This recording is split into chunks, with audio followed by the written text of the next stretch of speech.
नमस्कार, मैं अनिल कुमार। आप सबों को अनअकैडमी लर्निंग ऐप पे वेलकम। आप सबों का वहां पे भी हमारे सभी लेसन्स पढ़े हैं। आप वहां पर जाके हमें फॉलो करके बेहतर तरीके से पढ़ सकते हैं।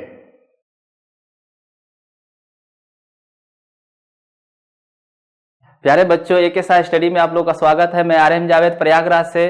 और आप लोग कैसे हैं? मुझे पूरा उम्मीद है आप लोग बहुत अच्छे होंगे और तैयारी तो अच्छी चल रही होगी। कल जो है आप लोग का जो है 27 जनवरी है। कल जो है यूपी में जो है पुलिस का एग्जाम है। बहुत से लड़के एग्जाम दे रहे हैं और स्पेशल जो है मैं यूपी स्पेशल के लिए भारत का संविधान, current affairs, UP special, GK भी पढ़ाया हूँ।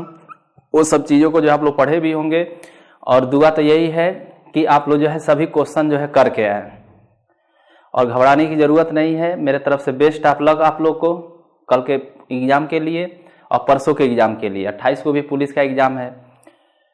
तो इस तरह देखेंगे आप लोग आज हम लोग जो संविधान के अति महत्वपूर्ण प्रश्न पढ़ेंगे। बहुत सी चीज़ें पढ़ा दिया हूँ और इस समय जो है एग्ज़ाम के बाद जो है मैं पूरा संविधान डिटेल में पढ़ाऊँगा आप लोग को। लेकिन संविधान के जो है कुछ महत्वपूर्ण इम्पॉर्टेंट क्वेश्चन है, इसको हम लोग सॉल्व करेंगे। इसको सॉल्व करने से पहले तो एक थोड़ा सा गुरु मंत्र दे दूँ आप लोग को कि कल जो एग्ज़ाम देने जाएंगे आप लोग तो घबराने की ज़रूरत नहीं है। जितना भी पढ़ाई पढ़े हैं आप लोग बस ये फील करिएगा, महसूस करिएगा जितना हम लोग पढ़े हैं वहीं से प्रश्न आएगा। पॉजिटिव रहिएगा, निगेटिव न सोचिएगा। आप लोग जितना पढ़े हैं उस पर विश्वास करिएगा, उस पर डाउट संदेह न करिएगा। बस ये समझिए कि जावेद सर जितना पढ़ाए हैं सब वहीं से क्वेश्चन फंसेंगे। एक के साथ सर पढ़ाएं वहीं से प्रश्न आएंगे। जहाँ से भी आप लोग अन्य पढ़ाई किए हैं वहाँ से जो है सब क्वेश्चन फंसेंगे। आप पॉजिटिव रहिएगा और फ्री माइंड होकर एग्ज़ाम दीजिएगा और टेंशन लेने की ज़रूरत नहीं। निगेटिव सोचेंगे, खराब सोचेंगे तो खराब घटनाएं होंगी, गलत पेपर क्वेश्चन करके आएंगे, दिक्कत हो जाएगी। तो हमेशा आप लोग पॉजिटिव रहिएगा। और एग्ज़ाम जो है जीवन मरण नहीं है। आप लोग जा रहे हो पुलिस का एग्ज़ाम देने तो बहुत ज़्यादा सीरियस भी होने की ज़रूरत नहीं है। फ्री माइंड होके जाइए। समझिए कि आप जो है कोचिंग संस्थाओं में या रूम पे जो है प्रैक्टिस करने जा रहे हैं। टेस्ट जैसे आप लोग देते हैं मॉक टेस्ट, उस तरह टेस्ट देने जा रहे हैं। उससे देखेंगे आप लोग बहुत अच्छा पेपर होगा। और अभी देखेंगे जो है रेलवे में जो है 2.5 लाख से ज़्यादा वैकेंसी आ रही है। उत्तर प्रदेश में लोअर की वैकेंसी 30 तारीख को आ रही है। उसके बाद देखेंगे जो है सिपाही की भी नई वैकेंसी आ रही है यूपी में। और दरोगा एसआई की जो है वैकेंसी आने वाली है। लेखपाल की वैकेंसी आने वाली है। बहुत से एग्ज़ाम होने वाले हैं। तो आप लोग जो है इस बार तो कहीं ना कहीं 2-4 नौकरी तो आराम से पा जाएंगे। तो टेंशन लेने की ज़रूरत नहीं है। आप लोग एकदम तैयारी करते रहिए, आराम से एग्ज़ाम दीजिए। आराम से जो है जो भी आपका टारगेट है, लक्ष्य है, उसमें जो है आप लोग सफलता ज़रूर मिलेगा। 2019 जो है आप लोग के लिए बहुत अच्छा होगा, बेटर होगा। हमारी यही दुआ है। उसके बाद मैं कहना चाहूँगा कि जब जाएंगे पेपर देने आप लोग तो क्वेश्चन को कायदे से पढ़िएगा। आप लोग जो भी प्रश्न पढ़ेंगे घबराने की ज़रूरत नहीं है, होपलेस होने की ज़रूरत नहीं है। क्वेश्चन को जो है 2 बार पढ़िएगा।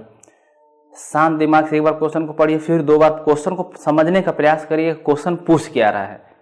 बहुत से लड़के हैं घबराहट में, जल्दबाजी में जो है क्वेश्चन जल्दी से पढ़ते हैं और क्वेश्चन को समझते नहीं है और दिमाग में नेगेटिव चीज़ें आती हैं। क्वेश्चन देखते हैं उसमें ऑप्शन भी वही मिल जाता है। क्वेश्चन कुछ पूछा कुछ और है, पढ़े जल्दबाजी में, समझे कुछ और है और आंसर कुछ लगा के और आ गए तो वो गलत हो जाता है। तो आप लोग क्वेश्चन को पढ़ेंगे और रिलैक्स होकर जो है उसका आंसर देने का प्रयास करेंगे। घबराहट में, जल्दबाजी में जो है आते हुए क्वेश्चन भी आप लोग गलत करके आएंगे। तो इसलिए जो है क्वेश्चन को समझने का प्रयास करिए। क्वेश्चन पूछ के आ रहा है, क्वेश्चन कम से कम भले आता हो क्वेश्चन, लेकिन 2 बार उसको पढ़कर उसको समझ के चारों ऑप्शन पढ़ के तब आप जो है ट्रिक लगाना है, गोला भरना है। तो अब देखेंगे आप लोग जो है जैसे बहुत से क्वेश्चन आप लोग करते हैं तो क्वेश्चन पढ़ने के बाद जो है आप ऑप्शन पढ़ते हैं तो बहुत से चीज़ें बहुत पहले पढ़े, याद जल्दी नहीं आता है। तो जैसे मान लीजिए क्वेश्चन पढ़ लिए आप लोग और A option, B option, C option, D option दिया हुआ है और आपका मन कह रहा है कि बी वाला सही है। फिर जो है थोड़ा सा डाउट संदेह हो गया, दिमाग तर्क वितर्क ज़्यादा करने लगता है तो दिमाग कहता है कि नहीं डी सही है। फिर जो है कुछ समय सोचते विचारते हैं, फिर मन कहता है कि नहीं ए वाला सही है। उसके बाद जो है क्या करते हैं आप लोग जो है डी लगा के आ जाएंगे, ए लगा के चले जाएंगे। या पड़ोसी से पूछेंगे इसका जो है आंसर क्या होगा, पड़ोसी का देगा डी वाला सही, अभी तो कल ही पढ़ा हूँ, अब डी पे विश्वास बन गया, लगा के चले आएंगे। तो देखेंगे जो है वो गलत हो जाएगा। मतलब जब भी क्वेश्चन पढ़े और क्वेश्चन पढ़ने के बाद पहले ही नज़र में जो है आपका मन कह दिया, दिल कह दिया कि बी वाला सही है तो बी पे ही ट्रिक लगाइएगा, वह हमेशा सही होता है। तो गेस जब करेंगे आप लोग तो इस दिल की जो बात ज़्यादा सुनिएगा, मन की बात जो है जरूर सुनिएगा, क्योंकि दिमाग गलत करा सकता है लेकिन मन जो है गलत नहीं कराता है। तो पहले नज़र में क्वेश्चन पढ़ेंगे, डाउट संदेह जिस क्वेश्चन पे है, और चारों ऑप्शन पढ़ने के बाद मन कह दिया कि नहीं बी वाला सही है, तो बी पे ही ट्रिक लगा कर आना है, ए और सी डी पे नहीं लगाना है, क्योंकि दिमाग का सुनेंगे तो वो गलत हो जाता है। बहुत से एग्जाम दिए होंगे आप लोग, देखेंगे जो क्वेश्चन पढ़ते हैं और मन दिल कहता है, मन कहता है, अंतरात्मा बोलता है बी वाला सही है या ए वाला सही है, लेकिन कुछ समय बाद दिमाग कहता है नहीं डी वाला सही है, और आप लोग डी वाला लगा के चले जाते हैं। रूम पे आते हैं और कहते हैं यार देखो मेरा मन कह रहा था बी वाला सही है, लेकिन मैंने जो है ज़्यादा दिमाग लगा दिया, डी वाला टिक लगा दिया, गलत हो गया। तो मन जो है गलत नहीं होता है और दिमाग जो है गलत करा सकता है। तो इसको जो है भी अपनाएंगे तो कुछ क्वेश्चन जो है इस आधार पे भी आप लोग का सही होगा। तो हमेशा जो है अपने ऊपर विश्वास करिए, पड़ोसी से क्वेश्चन नहीं पूछना है, ना उसका क्वेश्चन सॉल्व कराना है। आप जो है क्वेश्चन को शांत मन से पढ़ेंगे और जो है जो आ रहा है उसको पहले करेंगे, जो नहीं आ रहा है उसको 2 बार 3 बार पढ़ेंगे, और जो है आपका मन कह दिया बी सही है तो अंत तक बी को ही आप ट्रिक करके लगा कर आएंगे। और एक चीज़ ध्यान रखना आप लोग, और ध्यान रखना माइनस मार्किंग है, बहुत ज़्यादा क्वेश्चन भी करने का प्रयास न करिएगा, और इस बात को भी ध्यान रखिए बहुत कम भी क्वेश्चन न करिएगा कि बाहर हो जाए, मतलब इतना क्वेश्चन कर दीजिएगा कि आप सेफ जोन में रहें। इस चीज़ को ध्यान रखना आप लोग। तो घबराने की ज़रूरत नहीं है, बहुत सी वैकेंसी और आ रही है, आप लोग को पुलिस में हो जाएगा, रिलैक्स होकर एग्जाम देंगे, आप लोग को बहुत अच्छा होगा। थोड़ा सा घबराएंगे, नर्वस होंगे, निगेटिव सोचेंगे तो गड़बड़ कर देंगे आप लोग। तो चलिए आज इतना ही, ठीक है। और इसके बारे में जो है कल जो एग्ज़ाम है उसको दीजिए आप लोग बढ़िया से, बेस्ट आप लोग कल के लिए, पुलिस के एग्ज़ाम के लिए। अब हम लोग संविधान के अति महत्वपूर्ण प्रश्न जो है थोड़ा सा सॉल्व कर लिया जाए जल्दी से। प्रश्न आ जाए कि धन विधेयक को राज्यसभा कितने दिनों तक रोक सकता है। तो ध्यान रखना जो है धन विधेयक को जो है राज्यसभा जो है 14 दिनों तक रोक सकता है। कितने दिनों तक रोक सकता है? 14 दिनों तक रोक सकता है।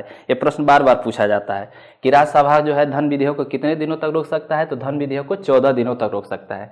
प्रश्न आ जाए कि राष्ट्रपति संयुक्त अधिवेशन किस अनुच्छेद के तहत बुलाता है। तो भारत का राष्ट्रपति जो है अनुच्छेद 108 के तहत संयुक्त अधिवेशन बुलाता है, और संयुक्त अधिवेशन राष्ट्रपति बुलाता है। और संयुक्त अधिवेशन की अध्यक्षता जो है आप लोग बताएंगे लोकसभा का अध्यक्ष करता है। और देखेंगे जो है एम्बुलेंस सेवा जो शुरू किया गया उसका टोल फ्री नंबर कितना है 108, तो उससे लॉजिक से याद कर लेंगे। और अभी तक देखेंगे जो है भारत में जो है 3 बार संयुक्त अधिवेशन बुलाया गया है। 1981 में जो है दहेज प्रतिषेध अधिनियम पर बुलाया गया है। 1978 में भारतीय बैंकिंग अधिनियम पर बुलाया गया है। और तीसरा संयुक्त अधिवेशन जो है 2002 में जो है प्रधानमंत्री नरेंद्र मोदी जी के द्वारा बुलाया गया था, जो पोटा कानून पे। तो ये ध्यान रखना। प्रश्न आता है संयुक्त अधिवेशन की अध्यक्षता कौन करता है। प्रश्न जरूर पूछा जाता है संयुक्त अधिवेशन कौन बुलाता है। तो राष्ट्रपति बुलाता है। और उसकी अध्यक्षता कौन करता है। तो आप लोग बताएंगे उसकी अध्यक्षता जो है लोकसभा का अध्यक्ष करता है। आप बताएंगे लोकसभा का अध्यक्ष करता है, लोकसभा का अध्यक्ष। ध्यान रखना। प्रश्न आ जाए संयुक्त अधिवेशन का उल्लेख किस अनुच्छेद में है।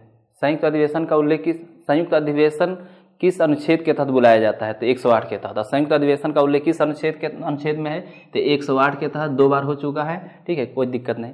उसके बाद देखेंगे जो है क्वेश्चन नंबर 5 देखें धन विधेयक का उल्लेख किस अनुच्छेद में दिया है। प्रश्न आ जाए कि धन विधेयक का उल्लेख भारतीय संविधान के किस अनुच्छेद में है। तो 110 में दिया गया है। ध्यान रखना, मोस्ट इंपॉर्टेंट है, बार बार प्रश्न आता है धन विधेयक जो है कोई विधेयक धन विधेयक है, वित्त विधेयक, इसका निर्धारण कौन करता है। तो आप बताएंगे जो है लोकसभा का अध्यक्ष करता है। और धन विधेयक को जो है राज्यसभा जो है 14 दिनों तक रोक सकता है। धन विधेयक पर विवाद हो जाए तो भारत का राष्ट्रपति धन विधेयक पर विवाद हो जाए तो धन विधेयक पर संयुक्त अधिवेशन नहीं बुलाया जाता। और ये भी ध्यान रखना जो है धन विधेयक पर राष्ट्रपति जो है वीटो शक्ति का प्रयोग नहीं कर सकता है, उसको रोक नहीं सकता। धन विधेयक पर राष्ट्रपति हस्ताक्षर करने के लिए बाध्य होता है।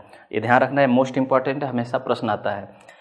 प्रश्न आ जाए वित्त विधेयक का उल्लेख संविधान के किस अनुच्छेद में किया गया है। तो वित्त विधेयक का उल्लेख भारत का संविधान पढ़ेंगे तो 117 में जो है वित्त विधेयक का उल्लेख किया गया है। और वित्त विधेयक और धन विधेयक जो होता है ये राष्ट्रपति के पूर्व अनुमति से सर्वप्रथम लोकसभा में ही लाया जाता है।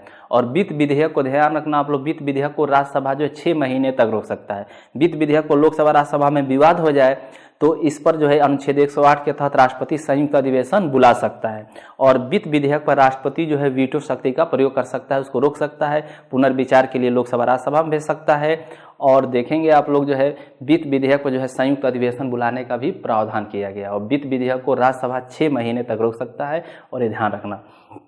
और पूछ देगा धन विधेयक का उल्लेख, वित्त विधेयक का उल्लेख किस अनुच्छेद में, तो 117 में है। पूछा जाता है वित्त विधेयक जो है राष्ट्रपति के पूर्व अनुमति से कहाँ लाया जाता है, तो आप बताएंगे लोकसभा में लाया जाता है। क्वेश्चन नंबर 7 देखिए, वित्त विधेयक को राज्यसभा कितने महीने तक रोक सकता है, तो वित्त विधेयक को राज्यसभा जो है 6 मंथ तक रोक सकता है, 6 महीने तक रोक सकता है, ध्यान रखना, मोस्ट इंपॉर्टेंट है, बार बार एग्जाम में प्रश्न आता है।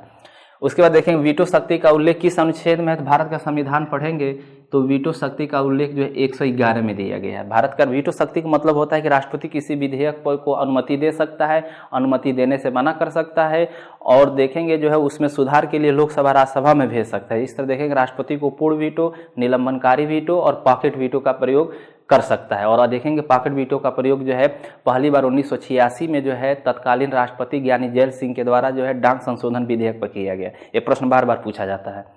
तो इस तरह देखेंगे वीटो शक्ति का उल्लेख जो किस अनुच्छेद में है, 111 में दिया गया है। प्रश्न आ जाए संविधान संशोधन का उल्लेख किस अनुच्छेद में है, तो संविधान संशोधन का उल्लेख जो है आप बताएंगे 368 में, 368 में जो है संविधान संशोधन का उल्लेख किया गया है। भारत का संविधान पढ़ेंगे तो संविधान के भाग 20 और अनुच्छेद 368 में जो है संविधान संशोधन का उल्लेख किया गया। और भारतीय संविधान में मुख्यतः 3 प्रकार से संशोधन किए जाते हैं, साधारण बहुमत से, विशेष बहुमत से, और तीसरा जो है विशेष बहुमत प्लस 50% से ज्यादा राज्यों की सहमति से। उसके बाद देखें क्वेश्चन नंबर 10 देखें, प्रश्न आ जाए वोट डालने का अधिकार कौन सा अधिकार है, बार बार पूछा जाता है। तो देखेंगे वोट डालने का अधिकार जो है विधिक अधिकार है, विधिक अधिकार है।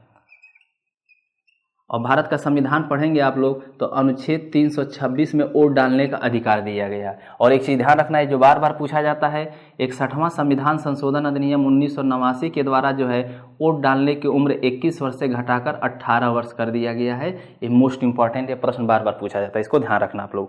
प्रश्न आता है कि विधान परिषद में न्यूनतम कितने लोग हो सकते हैं, तो विधान परिषद में न्यूनतम जो है 40 व्यक्ति हो सकते हैं, न्यूनतम 40 व्यक्ति। मैक्सिमम पूछ देगा कितने हो सकते हैं विधान परिषद में, तो विधानसभा के कुल सदस्य संख्या के 1/3 जो है विधान परिषद में मैक्सिमम हो सकते हैं। प्रश्न आ जाए क्वेश्चन नंबर 12 देखें, विधानसभा में मैक्सिमम कितने लोग हो सकते हैं, तो विधानसभा में मैक्सिमम जो है 500 लोग हो सकते हैं। मोस्ट इंपॉर्टेंट है, बार बार ये प्रश्न बनता है।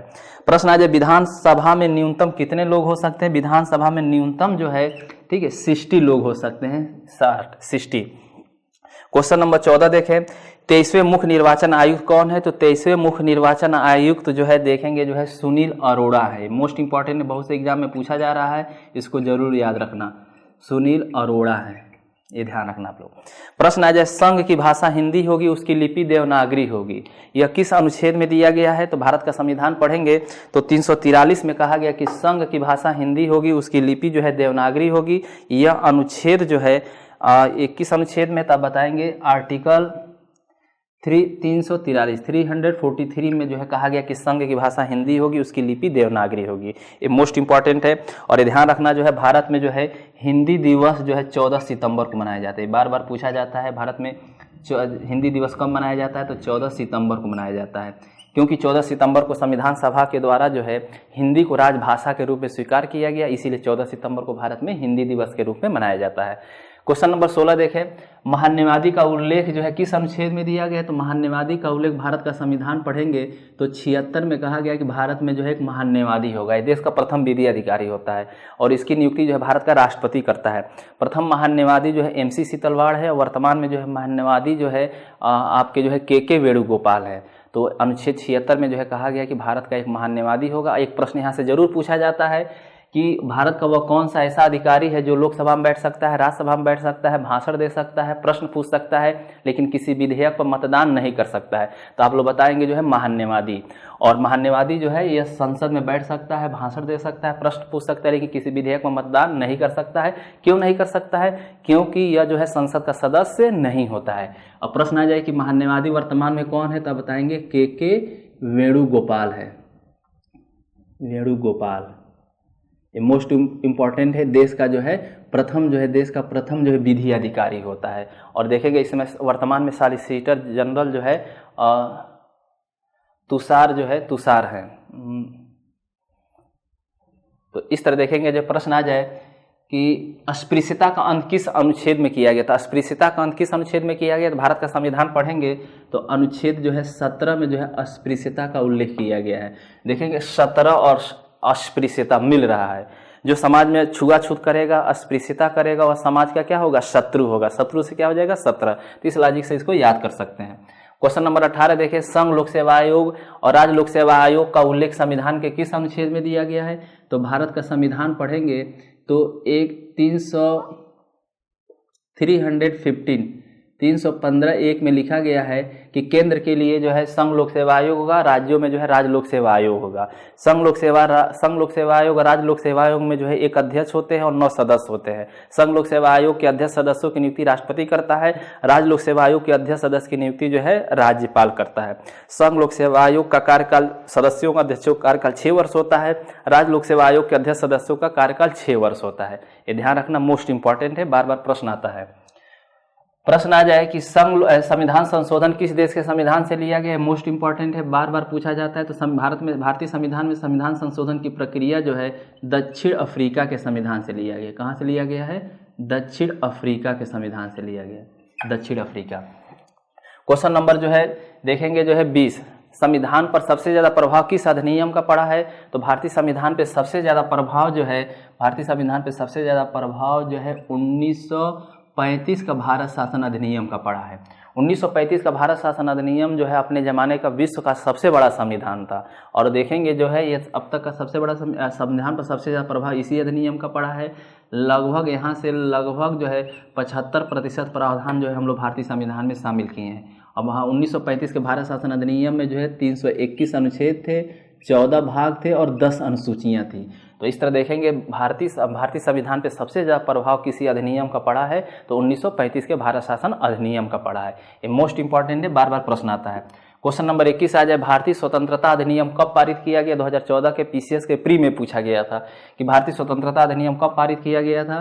तो ध्यान, भारतीय स्वतंत्रता अधिनियम जो है 18 जुलाई 1947 को पारित किया गया है। मोस्ट इंपॉर्टेंट है। और देखेंगे उस भारतीय स्वतंत्रता अधिनियम जब पारित किया गया तो उस समय जो है ब्रिटेन में जो है किस दल का सरकार थी? तो वहाँ जो है लेबर पार्टी की सरकार थी, लेबर पार्टी की सरकार थी। ये भी पूछता है 1947 का अधिनियम जब देश आज़ाद हुआ तो उस समय जो है ब्रिटेन का प्रधानमंत्री कौन था? तो क्लीमेंट एटली थे। क्लीमेंट एटली जो है वहाँ के प्रधानमंत्री थे। प्रश्न आता है कि देश आज़ाद हुआ था या 1947 अधिनियम जब पारित किया गया था तो उस समय राष्ट्रीय कांग्रेस का अध्यक्ष किसे बनाया गया था? तो बताएंगे आचार्य JB कृपलानी। ये मोस्ट इंपॉर्टेंट है। और सबसे कम समय में कोई अधिनियम पारित होने वाला है तो भारतीय स्वतंत्रता अधिनियम 18 जुलाई 1947 है। मोस्ट इंपॉर्टेंट, यहाँ से प्रश्न बार बार पूछा जाता है। प्रश्न आ जाए वर्तमान में CAG कौन है? तो आप लोग बताएंगे वर्तमान में CAG जो है राजीव महर्षि है। मैं पढ़ा चुका हूँ पूरा डिटेल में। भारत का संविधान पढ़ेंगे तो अनुच्छेद 148 में कहा गया है कि भारत में एक नियंत्रक महालेखा परीक्षक होगा। प्रथम CAG देखेंगे जो है, प्रथम भारत के CAG जो है V नरहरि राव थे और वर्तमान में CAG जो है राजीव महर्षि हैं। और देखेंगे CAG जो है केंद्र और राज्यों के वित्तीय लेखाओं की जांच करता है। केंद्र की वित्तीय लेखाओं की जांच करने के बाद राष्ट्रपति को देता है। राष्ट्रपति उस रिपोर्ट को लोकसभा राज्यसभा में रखवाता है। उसके बाद फिर उस रिपोर्ट को लोक लेखा समिति को दे दी जाती है। CAG जो है राज्यों के भी वित्तीय लेखाओं की जाँच करता है और राज्य के वित्तीय लेखाओं की जाँच करने के बाद राज्यपाल को देता है। राज्यपाल उस रिपोर्ट को जो है विधानसभा विधान परिषद में रखवाता है। फिर उस रिपोर्ट को जो है राज्य लोक लेखा समिति को दे दिया जाता है। और CAG का कार्यकाल 6 वर्ष होता है और 65 साल पे जो है रिटायर हो जाता है। और जो है इसकी नियुक्ति जो है राष्ट्रपति के द्वारा किया जाता है। इसका कार्यकाल 6 वर्ष होता है। ये मोस्ट इंपॉर्टेंट है, हमेशा यहाँ से प्रश्न बनता है। प्रश्न आ जाए कि वेंकैया नायडू कौवें उपराष्ट्रपति है? तो वेंकैया नायडू जो है भारत के जो है 13वें उपराष्ट्रपति हैं। ध्यान रखना, 13वें उपराष्ट्रपति हैं। और देखेंगे जो है वेंकैया नायडू जो है आंध्र प्रदेश के रहने वाले हैं। भारत का संविधान पढ़ेंगे तो अनुच्छेद 63 में कहा गया कि भारत में एक उपराष्ट्रपति होंगे। उपराष्ट्रपति का पद जो है ये अमेरिका के संविधान से लिया गया है। प्रश्न आता है भाषा आयोग का गठन कब किया गया था? तो आप बताएंगे भाषा आयोग का गठन जो है भारत में जो है भाषा आयोग का गठन जो है प्रथम भाषा आयोग का गठन जो है 1955 में किया गया है। ध्यान रखना, जो है प्रथम भाषा आयोग का गठन कब किया गया था? 1955 में किया गया था। और किस अनुच्छेद के तहत किया गया था? तो भारत का संविधान पढ़ेंगे तो आर्टिकल 344 पढ़ेंगे। उसी में कहा गया भारत का राष्ट्रपति जो है भाषा आयोग का गठन कर सकता है। और पहले भाषा आयोग के अध्यक्ष कौन थे? ये भी प्रश्न बार बार पूछा जाता है। तो आप बताएंगे BG खरे थे। BG खरे मतलब बाल गंगाधर खरे। और देखेंगे भाषा आयोग जो है एक संवैधानिक संस्था, क्योंकि इसका उल्लेख संविधान के अनुच्छेद 344 में दिया गया है। मोस्ट इंपॉर्टेंट, यहाँ से प्रश्न बार बार पूछा जाता है। प्रश्न आ जाए कि 122वां संविधान संशोधन किससे संबंधित है, तो 22वां संविधान संशोधन जो है जीएसटी से संबंधित है। किससे संबंधित है? जीएसटी से संबंधित है। और प्रश्न ये भी बन सकता है कि जीएसटी का ब्रांड एम्बेसडर किसे बनाया गया है, तो आप लोग बताओ कि जीएसटी का ब्रांड एम्बेसडर जो है लंबू जो है अमिताभ बच्चन को बनाया गया है, ये ध्यान रखना।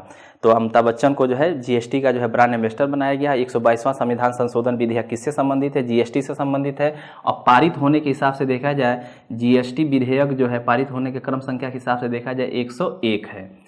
प्रश्न आ जाए कि 123वां संविधान संशोधन विधेयक किससे संबंधित है, तो 123वां संविधान संशोधन विधेयक के माध्यम से जो है राष्ट्रीय पिछड़ा आयोग को संवैधानिक दर्जा दिया गया है। राष्ट्रीय पिछड़ा आयोग को जो है संवैधानिक दर्जा दिया गया। क्या दिया गया है? संवैधानिक दर्जा दिया गया है। तो इस तरह देखेंगे जो है 123वां संविधान संशोधन विधेयक पूछ देगा किससे संबंधित है, तो अन्य पिछड़ा आयोग से संबंधित है। और इसके माध्यम से जो है अन्य पिछड़ा आयोग को संवैधानिक दर्जा दिया गया है। वर्तमान में अन्य पिछड़ा आयोग का अध्यक्ष जो है वेनगाला ईश्वरैया है, ध्यान रखना, मोस्ट इंपॉर्टेंट है। और भारत का संविधान पढ़ेंगे आप लोग तो अनुच्छेद 340 में कहा गया है कि भारत का राष्ट्रपति जो है अन्य पिछड़ा आयोग का गठन कर सकता है। और पहले पिछड़ा आयोग का जो है गठन जो है 1953 में जो है काका कालेकर के अध्यक्षता में किया गया। दूसरा पिछड़ा आयोग का गठन जो है 1978 में जो है बीपी मंडल आयोग का गठन किया गया। इनका पूरा नाम बिंदेश्वरी प्रसाद मंडल था। और बीपी मंडल आयोग के आधार पे ही देखेंगे भारत में ओबीसी जातियों को 27% आरक्षण दिया जाता है, जिसको विश्वनाथ प्रताप जो है 1992 में लागू कर दिए। उसके बाद देखेंगे भारत का संविधान पढ़ेंगे तो अनुच्छेद 16 में कहा गया कि राज्य के अधीन लोक सेवाओं में अन्य पिछड़ा आयोग का प्रतिनिधित्व न होने पर राज्य के द्वारा ओबीसी जातियों को कुछ सीटें आरक्षित कर सकती है। तो इस तरह 16(4) के तहत जो है ओबीसी जातियों को आरक्षण दिया जाता है। और 16(4) जो है डॉक्टर भीमराव अम्बेडकर के प्रयास से संविधान में जोड़ा गया। तो ये मोस्ट इंपॉर्टेंट है, यहाँ से प्रश्न जरूर पूछ सकता है। देखेंगे प्रश्न आ जाए कि 124वां संविधान संशोधन विधेयक 123वां संविधान संशोधन विधेयक जो है पारित होने के हिसाब से इसका क्रम संख्या याद रखना 102 है। क्रम संख्या 102 है पारित होने के हिसाब से। अभी तक कुल भारत में जो है 124 संविधान संशोधन विधेयक लाए जा चुके हैं, लेकिन पारित कितना हुआ है? 103 ही अभी तक पारित हुआ है। बहुत से विधेयक अपेंडिंग में पड़ा हुआ है। प्रश्न आता है कि 124वां संविधान संशोधन विधेयक किससे संबंधित है। देखेंगे 124वां संविधान संशोधन विधेयक 2019 जो है इसको आर्थिक आधार पे जो है स्वर्ण वर्ग जो है, जो जनरल वर्ग है, उनको जो है सरकारी नौकरियों में 10% आरक्षण दिया जाएगा। और देखेंगे जो है सबसे पहले 10% आर्थिक आधार पे आरक्षण देने वाला राज्य है तो आपका जो है गुजरात है। ये प्रश्न बन सकता है। तो इस तरह देखेंगे जो है 124वां संविधान संशोधन विधेयक जो है इसके माध्यम से आर्थिक पिछड़ेपन के आधार पे जो है जनरल वालों को सरकारी नौकरियों में जो है आरक्षण दिया जाएगा, 10% आरक्षण मिलेगा। और इस तरह देखेंगे जो है 124वां संविधान संशोधन विधेयक जो है पारित हो गया है, भारत में लागू भी हो गया है। और इसको सुप्रीम कोर्ट में चैलेंज भी किया गया है, लेकिन सुप्रीम कोर्ट ने जो है इसको रोक लगाने से मना कर दिया है। लेकिन सरकार से जवाब मांगा है कि आप जवाब दीजिए इसके बारे में। उसके बाद देखेंगे जो है अब संविधान में जो है 16 में और अनुच्छेद 15 में संशोधन करके आर्थिक आधार को भी जोड़ दिया गया है। अभी तक जो भी स्वर्ण वर्ग में आते हैं और किसी भी तरह का उनको आरक्षण नहीं मिल रहा है तो उनको 10% जो है आर्थिक आधार पर आरक्षण मिलेगा, चाहे ईसाई हो या मुस्लिम हो या जनरल हो। और जनरल में आते हैं तो आर्थिक अभी तक कोई आरक्षण किसी तरह का उनको नहीं मिल रहा है तो ये 10% आर्थिक आधार पर आरक्षण दिया जाएगा। उसके बाद देखेंगे जो है गौ हत्या का प्रतिषेध संविधान के किस अनुच्छेद में किया गया है। तो भारत का संविधान पढ़ेंगे तो अनुच्छेद 48 में जो है गौ हत्या का प्रतिषेध की बात किया गया। भारत का संविधान पढ़ेंगे तो 48 में कहा गया कि राज्य जो है कृषि तथा पशुपालन को आधुनिक बनाने का प्रयास करेगा और गौ हत्या का प्रतिषेध करेगा। दुधारू जानवर है, गाय है, भैंस है, बछड़े हैं आदि के वध को प्रतिबंध कराया गया था। मोस्ट इंपॉर्टेंट है, गौ हत्या जो हमेशा चर्चा का विषय बना हुआ है। तो इस तरह देखेंगे इस पर जो है इस पर प्रश्न जरूर पूछ सकता है। गौ हत्या का प्रतिषेध के बाद जो है अनुच्छेद 48 में नीति निर्देशक तत्व में दिया गया है। विधि के समझ समानता या विधि का शासन जो है संविधान के किस अनुच्छेद में है। तो भारत का संविधान पढ़ेंगे तो 14 में विधि के समझ समानता की बात किया गया। इसमें कहा गया कि राज्य जो है किसी व्यक्ति को विधि के समझ समानता तथा विधि के समान संरक्षण से वंचित नहीं करेगा। तो विधि का शासन जो है ब्रिटेन के संविधान से लिया गया है और विधि का समान संरक्षण जो है अमेरिका के संविधान से लिया गया। और विधि का शासन रूल ऑफ लॉ जो है सबसे पहले ब्रिटेन में लागू किया गया। और विधि के शासन के जनक जो है प्रोफेसर डाइसी को माना जाता है, जो विधिवेता थे, ब्रिटेन के रहने वाले थे। ये मोस्ट इंपॉर्टेंट है। क्वेश्चन नंबर 27 देखें, अवशिष्ट शक्ति पर कानून कौन बनाता है। तो अवशिष्ट शक्ति पर कानून बनाने का अधिकार जो है संसद को दिया गया है। अवशिष्ट शक्ति का मतलब होता है कि जो विषय तीनों सूची में न हो, संघ सूची, राज्य सूची, समवर्ती सूची में जो विषय नहीं दिया गया है वह अवशिष्ट शक्ति का माना जाता है। और अवशिष्ट शक्ति पर कानून बनाने का अधिकार जो है संसद को, केंद्र सरकार को, नरेंद्र मोदी जी को दिया गया है। 2014 के पीसीएस के प्री में पूछा गया कि अवशिष्ट शक्ति पर कानून कौन बनाता है, तो उसमें जो है आंसर था संसद, तो संसद सही है। लेकिन एक प्रश्न ये भी बनता है कि भारत का वह कौन सा राज्य है जो अवशिष्ट शक्ति पर भी कानून बना सकता है, तो आप बताएंगे जम्मू कश्मीर। अवशिष्ट मतलब बचा हुआ, मतलब जो तीन सूची है, संघ सूची में 100 विषय है, राज्य सूची में 61 विषय है, समवर्ती सूची में 52 विषय है, जो तीनों विषय हैं, तीनों सूची है, इन तीनों सूची के अलावा जो विषय बच गया है वो अवशिष्ट शक्ति का माना जाता है। संघ सूची पे जो है भारत सरकार कानून बनाता है, राज्य सूची पे जो है राज्य सरकार कानून बनाता है, और समवर्ती सूची पे जो है केंद्र राज्य दोनों कानून बनाते हैं। भारत का संविधान पढ़ेंगे तो अनुच्छेद 248 में जो है अवशिष्ट शक्ति का उल्लेख किया गया है, मोस्ट इंपॉर्टेंट है। उसके बाद क्वेश्चन आ जाए 28, समवर्ती सूची कहाँ से लिया गया? तो समवर्ती सूची भारतीय संविधान में जो है ऑस्ट्रेलिया के संविधान से लिया गया। कहाँ से लिया गया है? ऑस्ट्रेलिया के संविधान से, ध्यान रखना है, मोस्ट इंपॉर्टेंट है। क्वेश्चन नंबर 29 देखें, नागरिकता किस सूची का विषय है? तो नागरिकता जो है ये संघ सूची का विषय है, ध्यान रखना, संघ सूची का विषय है।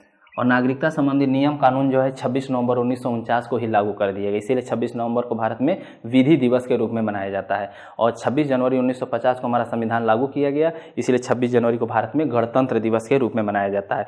नागरिकता का उल्लेख जो है अनुच्छेद 5 से लेकर 11 में दिया गया। नागरिकता एकल, भारत में एकल नागरिकता का प्रावधान किया गया, और एकल नागरिकता जो है ब्रिटेन के संविधान से लिया गया है। लेकिन जम्मू कश्मीर एक ऐसा राज्य है जहाँ दोहरी नागरिकता का प्रावधान किया गया है, ध्यान रखना, मोस्ट इंपॉर्टेंट है। जम्मू कश्मीर की नागरिकता, फिर भारत की नागरिकता। और ध्यान रखना, अमेरिका में दोहरी नागरिकता का प्रावधान किया गया है, लेकिन स्विट्जरलैंड एक ऐसा देश है जहां तिहरी नागरिकता का प्रावधान किया गया है, ध्यान रखना, मोस्ट इंपॉर्टेंट। यहां से भी प्रश्न बार बार पूछा जाता है। उसके बाद देखें क्वेश्चन नंबर 30 देखें, राष्ट्रीय आपातकाल का उल्लेख किस अनुच्छेद में है? तो देखेंगे राष्ट्रीय आपातकाल का उल्लेख जो अनुच्छेद 352 में है। तो राष्ट्रीय आपात जो है भारत में 3 बार लागू किया गया है। देखेंगे जो है 26 अक्टूबर 1962 को भारत चाइना युद्ध के समय लागू किया गया था। दूसरा राष्ट्रीय आपात जो है 13 दिसंबर 1971 में लागू किया गया, भारत पाकिस्तान बांग्लादेश युद्ध में लागू किया गया था। और तीसरा राष्ट्रीय आपात जो है 25 जून 1975 को अशांति के आधार पर इंदिरा गांधी लागू की थी। तो इस तरह देश पे जो बाहरी आक्रमण हो जाए, या सेना हमारी सशस्त्र विद्रोह कर दे, या गृह युद्ध हो जाए, तो भारत का राष्ट्रपति 352 के तहत जो है राष्ट्रीय आपात घोषित कर सकता है। और भारत का संविधान पढ़ेंगे तो 356 में जो है राष्ट्रपति शासन का उल्लेख किया गया, और राष्ट्रपति शासन सबसे ज़्यादा 10 बार उत्तर प्रदेश में लागू किया गया है। सबसे पहले राष्ट्रपति शासन जो है 1951 में पंजाब में लागू किया गया था, और सबसे कम समय तक राष्ट्रपति शासन जो है 7 दिनों के लिए कर्नाटक में लागू किया गया है, और सबसे ज़्यादा समय तक राष्ट्रपति शासन 5 वर्षों के लिए जो है पंजाब में लागू किया गया है। सब मोस्ट इंपॉर्टेंट है, यहाँ से प्रश्न जरूर पूछे जाते हैं, इसको जरूर देखना आप लोग। उसके बाद ये भी प्रश्न आता है कि 360 वित्तीय आपात, तो ध्यान रखना जो है राष्ट्रीय आपात जो है जर्मनी के संविधान से लिया गया है, राष्ट्रपति शासन हमारा जो है कनाडा के संविधान से प्रभावित है। और प्रश्न आ जाए कि वित्तीय आपात कहाँ से लिया गया, तो वित्तीय आपात जो है ये आपके अमेरिका के संविधान से लिया गया है। भारत का संविधान पढ़ेंगे तो 356 में जो है 360 में जो है वित्तीय आपातकाल का उल्लेख किया गया। 360 में वित्तीय आपात का मतलब होता है कि जब देश की अर्थव्यवस्था कमजोर हो जाए, मंदी छा जाए, या रिसेशन छा जाए, या आर्थिक साख कमजोर हो जाए, तो भारत का राष्ट्रपति किसी राज्य में या संपूर्ण भारत में वित्तीय आपात घोषित कर सकता है। लेकिन अभी तक भारत में वित्तीय आपात एक बार भी घोषित नहीं किया गया। प्रश्न बार बार आता है, और वित्तीय आपात घोषित हो जाए तो भारत के राष्ट्रपति के वेतन में भी कटौती किया जा सकता है। तो इस तरह देखेंगे जो है 30 क्वेश्चन हम लोग कर लिए। 30 क्वेश्चन के एवज में लगभग हम लोग जो है 50, 70, 80 क्वेश्चन कर लिए होंगे। बहुत से क्वेश्चन में डिस्कशन भी कर दिया हूँ, इसका स्क्रीनशॉट ले लीजिए आप लोग, और इसको एक बार जरूर देख लेना। आप लोग 2-3 बार देखेंगे आप लोग याद हो जाएगा। मोस्ट इंपॉर्टेंट क्वेश्चन यहाँ से पक्का जो है आगे जो आप लोग कल एग्जाम होने वाला है, आने वाले जो एग्जाम है उसमें जरूर प्रश्न बनेगा। तो ये वीडियो आप लोग कैसा लगा जरूर कमेंट करिएगा। बाय, नमस्कार।